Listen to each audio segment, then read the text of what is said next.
Assalamualaikum warahmatullahi wabarakatuh. Kembali lagi bersama saya di channel Aslamku. Jadi seperti biasa saya ingin sharing-sharing berbagi informasi ya seputar asam lambung Kertanseti sesuai yang pernah saya alami gitu ya.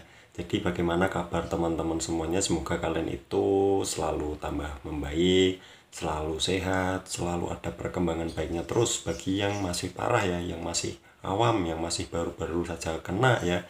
Jadi di channel Aslamku ini saya itu selalu membahas tentang ya semuanya, tentang sensasi, tentang penyakit asam lambung GERD dan anxiety sesuai yang saya rasakan gitu ya. Jadi semuanya ya yang saya tahu, yang tidak saya tahu ya tidak akan saya bahas ya. Saya juga akan bilang tidak tahu ya karena saya tidak mengalaminya gitu ya. Jadi saya ingin bahas sedikit. Jadi ini banyak sekali yang masih mengeluhkan tentang masalah area di perut ya, di ulu hati ya. Itu salah satu sensasi saya yang masih membandel ya, yang kadang muncul kadang kumat ya di area perut. Nah, untuk area perut ini gimana sih Mas? Mungkin ada yang masih parah-parahnya ya, ada yang masih rasanya nggak karuan, tidak bisa ngerasain namanya kenyang, nggak bisa ngerasain yang namanya lapar gitu ya.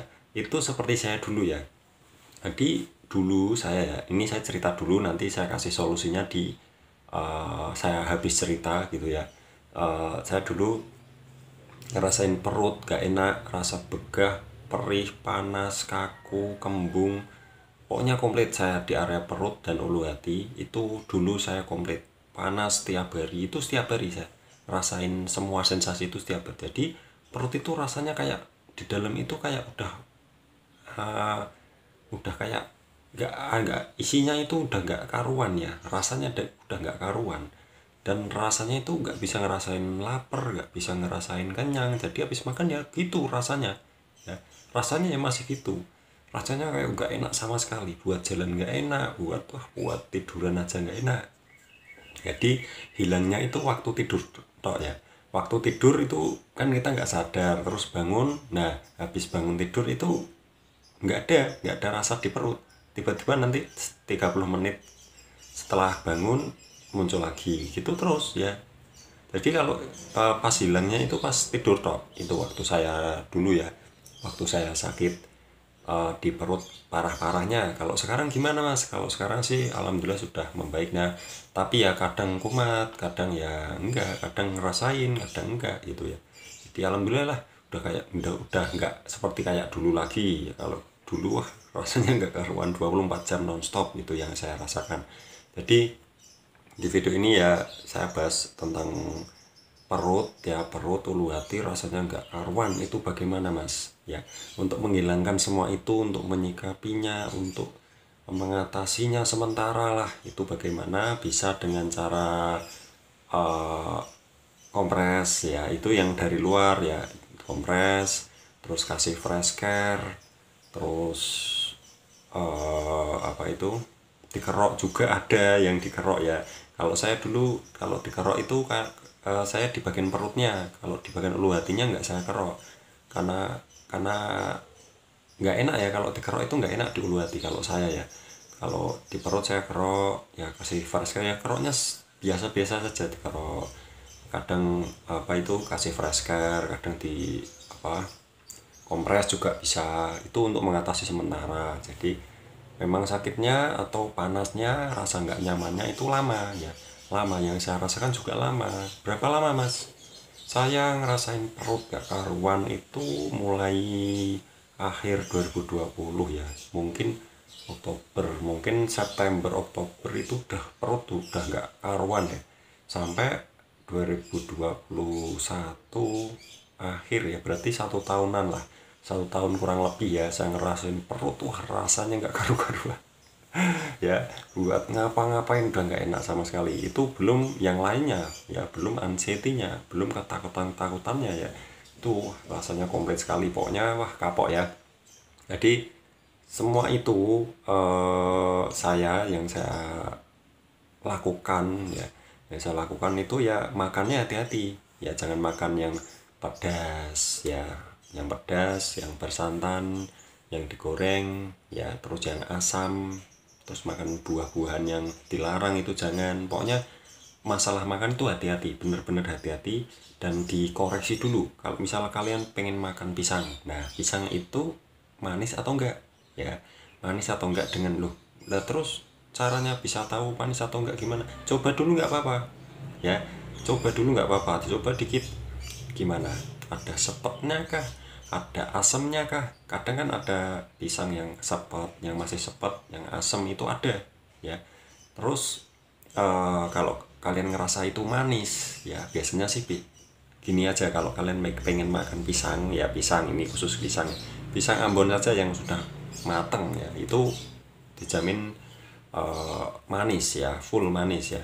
Karena saya juga suka, ya dulu saya nggak suka pisang atau buah-buahan tuh, saya nggak suka. Sekarang ya kalau ada suka, ya kalau ada pisang Ambon atau buah yang lainnya itu ya suka, bisa doyan gitu ya. Kalau dulu nggak doyan, saya dipaksa-paksa pun ya nggak saya makan, karena dulu nggak tahu kalau buah-buahan itu ternyata manfaatnya banyak sekali, ya.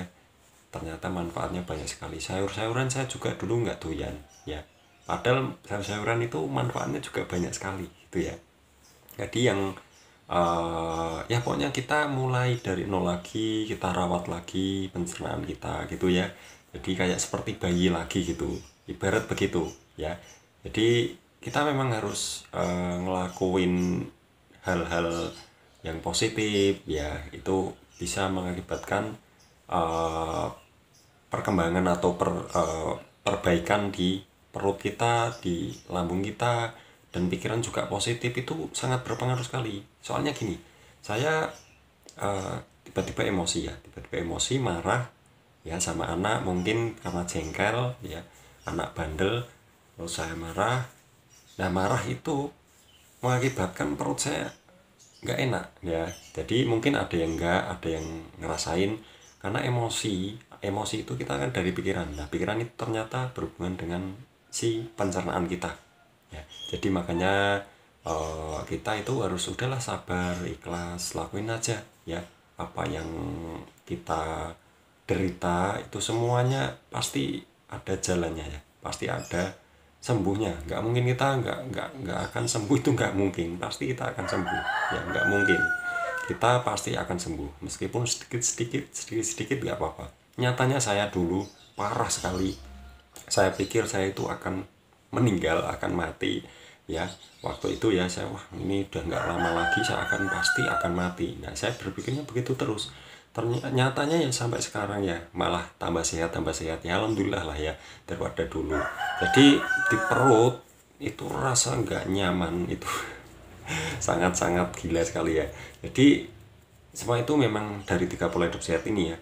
Pola makan, nah makannya hati-hati. Pola pikirannya juga jangan yang berat-berat dulu.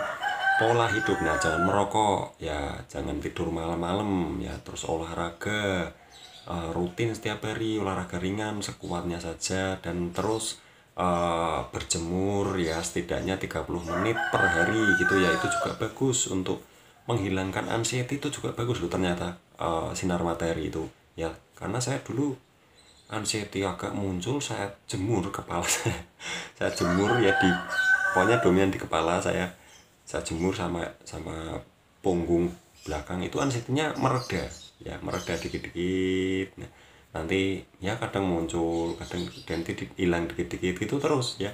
Pokoknya pertahankan terus semuanya. Sebenarnya kita itu hanya butuh kesabaran saja, ya. Sabaran, keikhlasan, pasrah, ya, dan pastinya terus berikhtiar, gitu ya. Jadi jangan ragu untuk ngelakuin semuanya yang terbaik untuk pencernaan kita atau untuk tubuh kita, ya. Oke, jadi gitu saja itu untuk perut, ya. Jadi solusinya gitu saja, ya. Masalah makan, pikiran, terus pola hidup itu harus baik, ya harus bagus. Kalau nggak bagus ya nggak tahu saya. 3 pola hidup sehat terus dibarengin dengan herbal, nah itu juga bagus, atau obat dokter yang cocok di kalian, tapi sesuai anjuran dokter. Kalau obat dokter ya jangan kalian beli sendiri terus kalian konsumsi sendiri. Misal lansoprazol kalian beli sendiri dengan takaran yang tidak jelas terus kalian konsumsi, itu salah, ya salah besar. kalian lebih baik periksa terus ngomong sama dokternya, dok saya penyakitnya ini ya udah kronis, saya mau terapi bisa nggak. Nah gitu saja. Kalau dokternya oh bisa, silahkan nanti kalau obatnya habis ke sini ya, nanti dokternya akan menyarankan begitu. Atau untuk biasanya dokter umum itu menyarankan ke dokter spesialis penyakit dalam, itu lebih bagus lagi. Kecuali seperti saya dulu udah bolak-balik ke dokter, nyatanya ya masih malah tambah parah. Malah tambah gak karuan karena lambung saya itu masih sensitifnya, dikasih obat kimia dikit udah rasanya kayak mau jeruan, kayak mau keluar ya rasanya. Rasanya kita tambah gak karuan, dan akhirnya saya pakai herbal ya. Itu tergantung orangnya sih, kalau cocoknya pakai obat ya pakai obat, kalau nggak cocok pakai obat, pakai herbal juga nggak apa-apa, tapi lebih lambat gitu ya. Yang penting sabar lah ya, intinya untuk perut rasanya nggak karuan itu sabar. Nah terus gimana mas saya, keadaan saya sekarang ini ya, sekarang saya ini ngomong di depan kamera ini, perut saya enggak ya, nggak kerasain apa-apa sih ya. Yang saya rasain sih ya nggak ada. Ya nggak ada ya. Jadi alhamdulillah saya juga sudah bisa aktivitas saya yang saya bisa rekam, saya akan masukkan ke video shot saya ya. Silahkan kalian tonton itu aktivitas saya ya. Jadi sesuatu yang mungkin momennya itu sempat saya videoin, itu saya videoin, saya masukkan di video shot di YouTube ya, di YouTube Aslamku ini. Oke, jadi gitu saja ya. Untuk masalah perut nggak karuan itu saya juga pernah ngerasain, sampai nangis tiap hari karena perutnya rasanya kayak mau meletus ya. Itu sampai kurang lebih 1 tahun loh ya, bayangkan saja. Mungkin ada yang lebih ya, perutnya itu 24 jam nonstop yang saya rasakan. Jadi itu semuanya itu yang saya lakukan, bisa kompres, bisa kasih fresh care, tapi lebih sering sih saya kasih fresh care dan kompres ya. Untuk kerok sih saya jarang ya, kerok paling di bagian punggung, di bagian tangan itu saya kerok biasanya kalau serasa masuk angin banget ya. Oke, jadi gitu saja sih untuk masalah perut gak karuan. Yang penting 3 pola hidup sehat, pola makan, pola pikir, pola hidup itu harus baik, harus bagus, harus teratur juga makannya ya. Untuk olahraga itu juga penting, berjemur juga penting ya. Untuk tidur, merokok itu jangan dulu kalau bisa, karena merokok itu berpengaruh sekali itu ya. Oke, jadi gitu saja. Terima kasih sudah menonton video ini. Terima kasih bagi yang sudah subscribe, yang belum subscribe silahkan subscribe di sini, karena subscribe itu cuma 1 kali klik gitu saja ya. Terima kasih. Wassalamualaikum warahmatullahi wabarakatuh. Semoga bermanfaat.